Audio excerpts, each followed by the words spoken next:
Hi, book lovers. It's Jenny at Julia Baby Jen, and this is my April wrap up.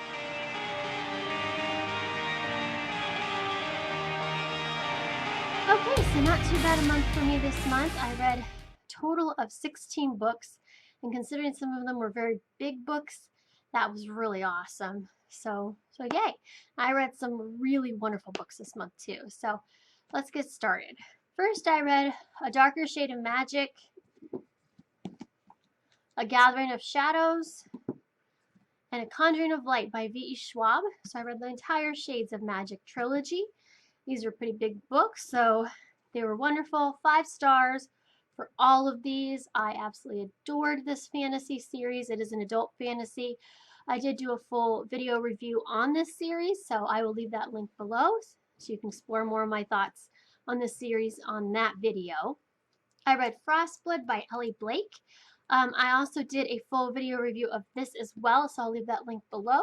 This I gave 4 stars. This is YA fantasy, the first in the series, about a world where there's 2 different kinds of people with magic. There's the Frostbloods and the Firebloods, and Firebloods are pretty much almost extinct in this land and persecuted against. And our main character, Ruby, is a Fireblood who's been captured, but some rebels break her out of prison because she's supposed to help them kill the evil king of the Frostblood land. So that's your basic premise. And I did enjoy this. I get 4 stars. Like I said, I have a video review I will link below. Happily Ever After by Kira Cass. This was a book in my book jar. This is a companion book to the Selection series. It has 3 novellas in it, 4 novellas and 4 short stories, plus some additional illustrations. And if you're a fan at all or like the Selection series at all, I recommend this. This is great backstory, and the illustrations are absolutely beautiful. So yeah, I gave this 4 stars. I enjoyed it quite a bit. Strange the Dreamer by Laini Taylor. This was a 5-star read for me, one of my favorites of the month. I have trouble picking which one was my favorite because I loved so many of these. I keep going back and forth in my brain. But 5-star read, loved this book. This is a fantasy, first in a series, and I did leave a full video, do a full video review on this book, so I will leave that link below. And yeah, it's beautiful writing. It's a book for book lovers. It's about knowledge and libraries and books, and then these magical creatures. It's about gods and monsters and this secret city, and there's just so much wonderful things in this book. I just absolutely loved this book. Poor Unfortunate Soul by Serena Valentino. I gave this one 3 stars. This is basically a villain story on Ursula the Sea Witch, so it's a little bit of backstory from The Little Mermaid, and I enjoyed it okay. It's actually part of a series, and it's the 3rd in the series, so some of the stuff I think that happened in the first 2 books is in here, so I was a little confused on some of it, but I need to probably go read the other 2 little books. But it's a quick read. It's interesting. I enjoyed the whole concept and the backstory, but the writing was not that wonderful, and that's why I gave it 3 stars. It just never really flowed right, but it was interesting to read about Ursula. The Night Bookmobile by Audrey Niffinger. This is a graphic novel, an adult graphic novel, and it's a haunting story. And it's about this woman who's been a reader all her life, and she discovers this magic Night Bookmobile library that's full of books that she's read throughout her life, and she discovers it accidentally. And it's sort of it's a very quick read, but it's a very long tale, I guess, and it's haunting. It's absolutely haunting. I wasn't quite sure what to do with the ending, but it was really interesting and beautifully written. The illustrations are really good, so I do recommend it if it sounds like something you would like. Like I said, it's a very haunting and sad, so just FYI on that. Crooked Kingdom by Leigh Bardugo. Oh my gosh, I enjoyed this so much. Another 5-star read. Again, can't decide which one was my favorite of the month. But yeah, absolutely loved this book. It was so wonderful, even better than Six of Crows. I adored this book, like really adored this book. So Six of Crows, if you don't know by now, is a fantasy. It follows 6 misfits and outcasts and lawbreakers who team up together and kind of hate each other in the beginning, but team up together to pull off this impossible heist. And it's one of the best stories I've ever read. The fantasy is wonderful, but also just the characters and the adventure and the whole heist factor is really cool. This one, the heist is over, but it's they're dealing with repercussions of that. Things didn't go exactly according to plan. And so this one is more basically they're still trying to pull something off in this one. It's not really a heist, but it's something kind of different. So they're still using their skills and everything to pull this off. So it's just really, really wonderful. And I liked the conclusion. I really would love more of these characters in this world, though. And there was room left for more. So I'm hoping there will be another series because I just absolutely love this. I read Bright Smoke, Cold Fire by Rosamund Hodge. This is a retelling, a very loose retelling of Romeo and Juliet. And it has the old feel of Romeo and Juliet, and there are characters with those names, but it's a completely different storyline. And it's in a world, a PA world, that has been destroyed by disease and zombies. And there's magic in this world as well. Basically, they have a walled city to protect them that uses magic. And Romeo's people and Juliet's people are on opposite sides of what they think, what they believe in as far as religions and magic and things like that. So basically, they're trying to save the city, and it's a very different twist on it. So, my thoughts on this, I gave it a 3.5 stars. I liked it. It wasn't my favorite read ever. I enjoyed the world. I thought it was really interesting. And the characters were pretty good too. Although, like I said, Romeo and Juliet were actually not the main characters in this. They were there in the forefront, but the main characters were people who were teaming up with them to save this city. So it was a little different in that.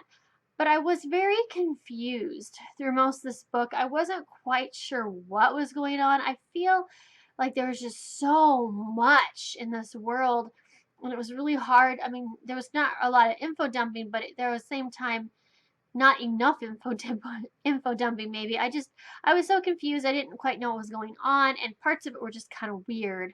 And it's very gruesome. I liked the concept, and I was entertained by it, and it was really interesting. It kept me reading, but I was confused through a lot of it.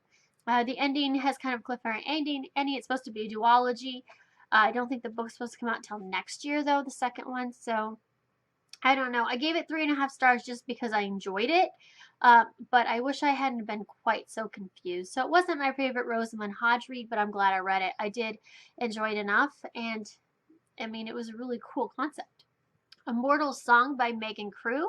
This is a fantasy that takes place in modern day Japan, but on Mount Fuji. And basically, it's like the spirit realm exists, and a lot of the mythology and folk tales of Japan is included in this with certain kinds of spirits. And I'm sorry, I read this. This was my first book at the beginning of the month, and I can't remember the names of what they were called now, but it's Japanese. But basically, the main character in this is part of that world, and she's the princess, and she's supposed to be the most powerful person on this mountain, and they use their magic for all kinds of good things around Japan.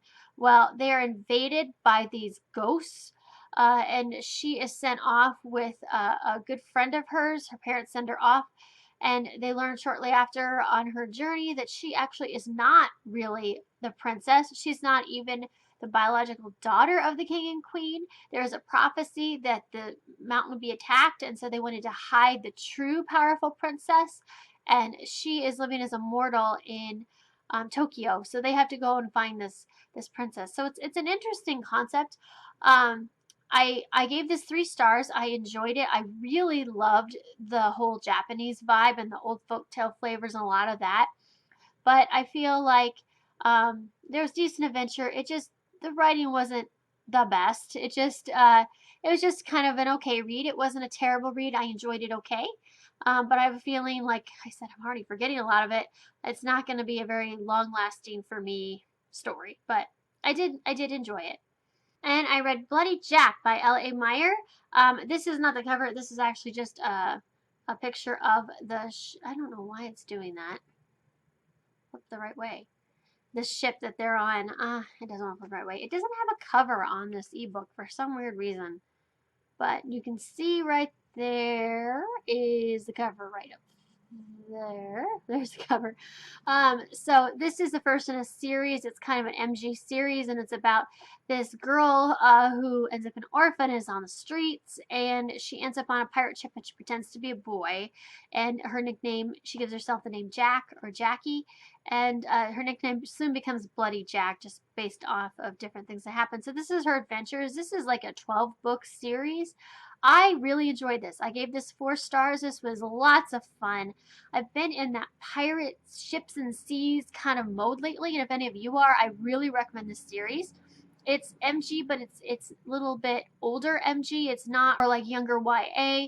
There's a lot of action, adventure, things happen, bloody people die. I mean, there's just a lot going on. So I really enjoyed this story. I thought it was so wonderful.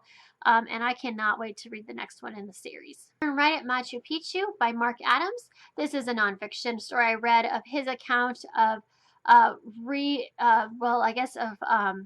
exploring the same path that the original founder who discovered Machu Picchu back in the early 1900s did. So he's basically on foot with a team of people discovering the old sites, and it was really interesting. There was a lot of history about what it was like to actually what the land was like when he discovered it, and then current history of what it's like there now. And it's really interesting to me. Peru just really interests me. I really enjoyed this. I thought it was wonderful.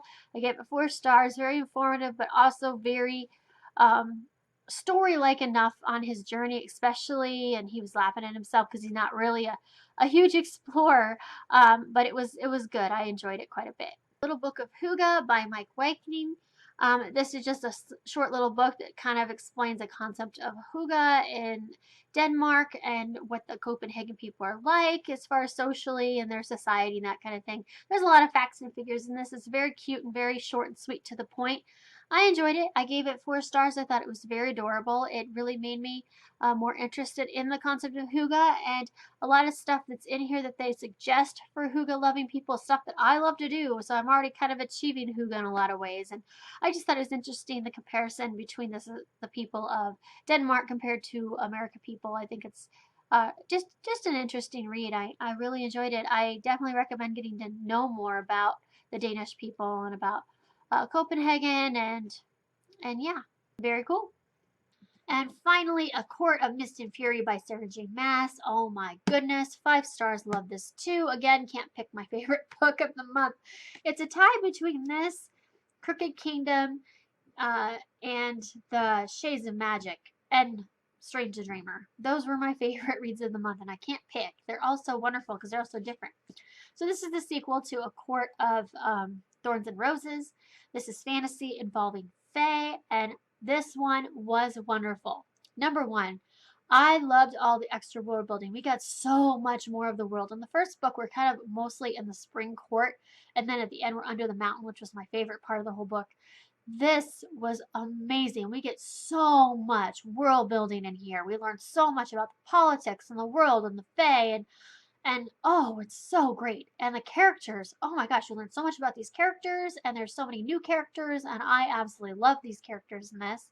The romance, it was very romance heavy. I should mention this is adult, and it's very graphic adult. The romance has got a little romance heavy at times. I didn't mind it because I don't mind that kind of thing, but just an FYI for other readers. But I do feel like there's probably 3 or 4 graphic scenes in here that really you could kind of skip over. You know what's going to happen. They're going to have sex. So if you're not interested in reading that graphically, you can skip over those pages. You're not going to lose anything in the story, really.